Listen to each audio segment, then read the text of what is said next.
Oh man, I gotta wash off that nasty taste in my mouth. What's up guys, and welcome back to the channel. I didn't have any milk, so I thought it'd be a funny idea just to do a little skit like that moment where like you're about to make your cereal and you don't have any milk. Anyways, in today's video we're gonna be talking about 5 things I dislike about the 2022 BRZ. And then I'm also going to be filming another video, 5 things I love about the 2022 BRZ. Let me show you where I'm at right now. We're at no other but the worst place to be at on a Sunday morning. It's already 1 p.m. Sunday afternoon, Costco gas. I know I should have gone to a different gas station, but Cali prices, that's all I'm gonna say. Anyways, let's get into the video and let me tell you guys 5 things I really dislike about this car. And before I get into it, I just want to say one thing. Obviously it's all opinion based, but I feel like I got enough credit because I owned the previous generation for 3 years and I dailied that car literally every single day. I put maybe 40,000 miles, so I pretty much know that car really well as like a daily driver car, where, like, you know, I pretty much touched every single button and messed with every single thing. And I feel like I'm not credible because obviously I'm not an engineer or anything, but I feel like I'm credible enough as a consumer where I had the car, I enjoyed it, and I decided to trade it in when I could have just kept that car versus getting this one. Style points, I still believe the 17 generation is way more aggressive than this generation, but this generation just beats the other generation by miles. But that being said, there is a few things I really dislike about this car, and which I just don't understand because the previous generation already had it, and for some reason this generation they decided to change stuff. They, instead of going forward, they went back 2 steps. And speaking of one, I literally just used it. You guys didn't care about the old generation, so you guys might not know what I'm talking about. This button right here. This button right there, like, well, I shouldn't even say a button because there's no, it's a blank. You see how this one has a button right there? Little dot. Look, you can hear it. This is a blank. And if you guys are wondering what goes there, it's the mute button. I don't understand why they took off the mute button.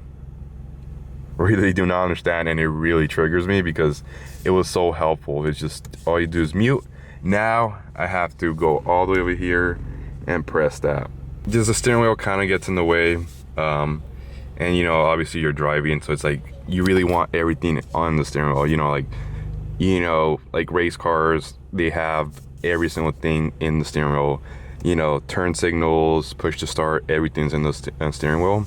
And I just don't understand why they would take it off. It's like, you know, maybe I understand on the base model, but this is a limited version. Why would he take that off? So that's my biggest pet peeve, is just, it was so, I guess I was so used to it for those 3 years of driving the car that I just kind of like, now it's like, you know, I was so used to muting the car with my left hand. Now I have to like switch off or use my right hand. That's one thing, and I guess that's maybe more of a personal thing, but that's, I guess, maybe to anyone that's upgrading from the previous generation to this generation, you guys won't understand. To people that are just buying this generation, you guys are probably like, man, this guy's complaining so much. Let's move on to number 2. And this is also another thing that maybe anyone that has a Subaru or has had any type of Subaru. I've owned multiple cars, Miatas, Mini Coopers, RX-8s, Mustangs, Mitsubishis, and literally all of them have auto lock when you drive out, you know. So that unlocks it, that locks it if you press it. And usually if it's unlocked and you start driving, and once you hit above like 5 miles an hour, the car auto locks by itself.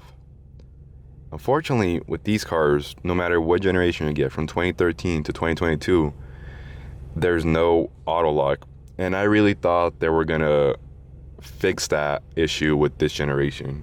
You know, it has a keyless entry from base model to limited version, and there's no auto lock. And actually, let me just interrupt that. When you buy the car, it's kind of cool. They assign you, or I don't know if they really assign you, but there's this guy that reached out to me that works at Subaru, and he's like, hey, if you got any questions about the car, let me know, and I can answer for you, and all this stuff. And he sent me like a $25 Amazon gift card, which I'm gonna use, which is really nice of them. It reminds me of like when you buy Bugatti, no matter if you buy one used or new, you have a Bugatti guy for any of your questions, services, or any of that, which is really cool. I asked him two things. I asked him, what's up with the mute button? Why did they take it off? And he doesn't know. And I asked him if I could buy just a, you know, previous generation little button and switch it over, but obviously the different wiring. And then the second, I asked him about the mute button. I mean, I asked him, the second thing is I asked him about the auto lock. He told me there's no Subaru that has auto lock, which I could agree, because I believe my friend's WRX, my other friend's STI doesn't auto lock. The previous BRZ doesn't auto lock. This one doesn't auto lock. And then my friends, and then my coworkers, I believe, mom's Outback, I think he told me he doesn't auto lock. Personally, I find it dumb that it doesn't auto lock. I mean, when you're driving, it's not the biggest deal because you could just, you know, press it and it locks. But if it has that keyless entry, you know, like Honda's, when you walk away, it auto locks by itself, in case you forget. And there was this one time I forgot. I was just like in a hurry, and I forgot to lock the car. You know, I mean, you could swipe the little handle, but I was just such in a hurry that I forgot to do it. And I honestly thought the car locked by itself, but it didn't. And then let's go to number 3, the backup camera placement. I love the location and how they set it up, but the actual placement is really terrible. I'm gonna insert some clips of like the past couple of days when it's been like really rainy, when it's like super foggy in the morning. It just, water builds up in there and like you can't really see anything, so you always have to kind of like go out the car, clean it up, just so it could, like, you know, be good. So right here is a placement of the backup camera. It's a really good spot because it's just, it blends in. It's not like other cars where they have it down here.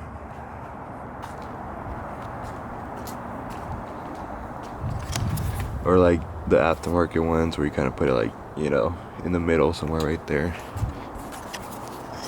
But what does suck about this car is, for some reason, the location, maybe the angle of it or something, it's always like there's always like water building up, moisture, where it's kind of like gets it all foggy. Then we're gonna go on to number 4.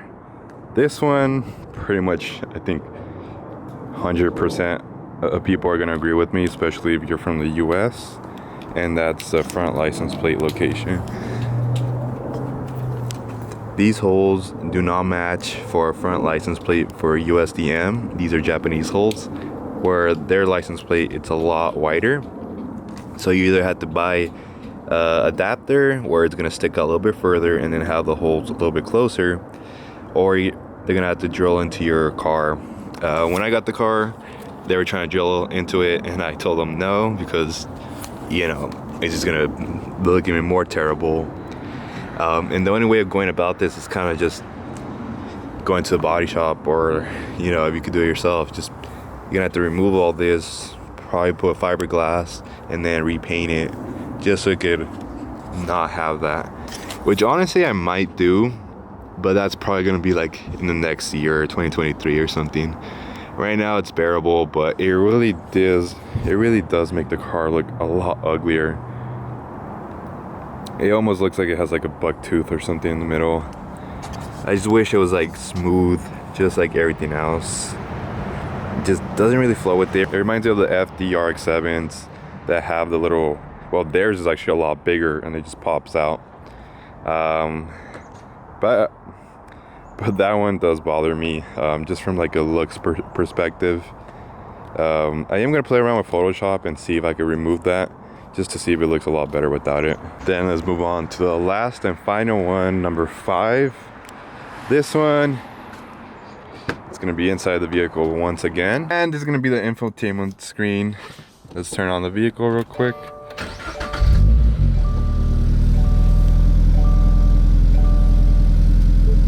I love the screen itself. It's a very good screen, but it just doesn't really look good. It reminds me of like a, you know, a Toyota Camry or Corolla. Like these look really beautiful. Push to start looks really beautiful. Mod coming soon to this. Just wait on it for my current subscribers. And if you're not subscribed, consider hitting that subscribe button, guys. It just doesn't really flow with it. It looks kind of odd, especially like, you know, if you look at it from like this angle, it just looks very odd.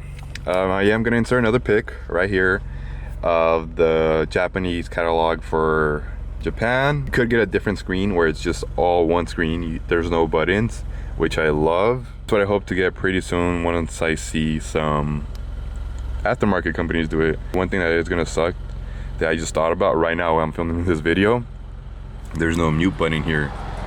So if it's all one screen, there's not gonna be any mute button because it's gonna take all these buttons off and it's just gonna be one screen. So it might be more of a pain in the butt to have a aftermarket screen. It's kind of annoying. That's one thing that does kind of suck. It keeps making that chime sound when you turn off the vehicle and then you have the door open. Like it literally does not stop. I guess that's a bonus thing. That's a bonus one, guys.